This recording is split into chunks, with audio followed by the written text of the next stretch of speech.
বুবলিকে ভুলতে সাকিবের বিদেশে চিকিৎসা, সবসময় পাশে অপু বিশ্বাস। সাকিব বললেন, আমাকে বুবলির থেকে মুক্তি দাও। জি হ্যাঁ বন্ধুরা, আজকের এই ভিডিওতে আপনাদের জানাবো এমন এক চাঞ্চল্যকর খবর যা নিয়ে এখন গোটা সোশ্যাল মিডিয়া তোলপাড়।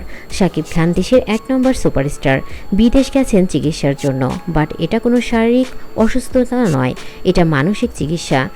আর এর পেছনে যে রহস্য তা জানলে আপনি অবাক হয়ে যাবেন। সাকিব খান নাকি বর্তমানে মানসিকভাবে ভীষণ বিপর্যয়। তার জীবনে একাধিক সম্পর্ক, ব্রেকআপ, সংসার ভাঙনের নানা ঘটনা যেন তাকে হতাশায় ফেলেছে। সাম্প্রতিক জানা গেছে তিনি অপু বিশ্বাসের সাথে আবারও কাছাকাছি এসেছেন। আর তিনি নিজেই নাকি বলেছেন, আমি বুবলিকে ভুলতে চাই, আমার জীবনে যেন আর কোনোভাবে বুবলি ফিরে না আসে। সাকিব খান এক প্রকার মানসিক ট্রমায় ভুগছেন বলে জানা গেছে।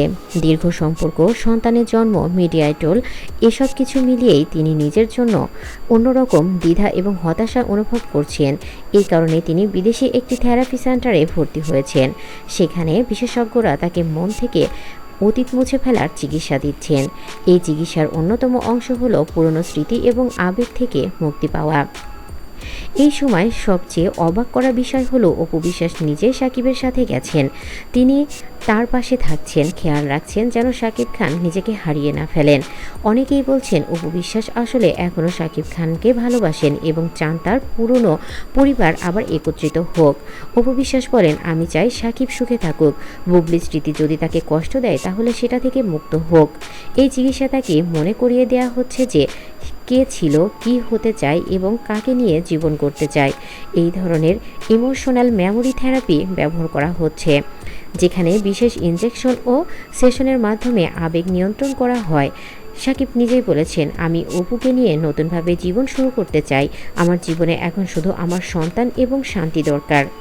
সোশ্যাল মিডিয়ায় অনেকে বলছেন এটা সাকিব খানের জন্য সঠিক সিদ্ধান্ত, অনেকেই আবার বলছেন এসব পাবলিসিটি স্যামটারও হতে পারে।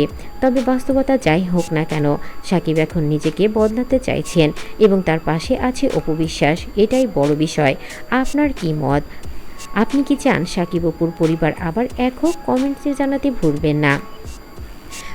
ভিডিওটি ভালো লাগলে লাইক দিন, সাবস্ক্রাইব করুন এবং আমার চ্যানেলটি সাবস্ক্রাইব করে পাশে থাকা বেল আইকনটি অন করে রাখুন। ধন্যবাদ সবাইকে।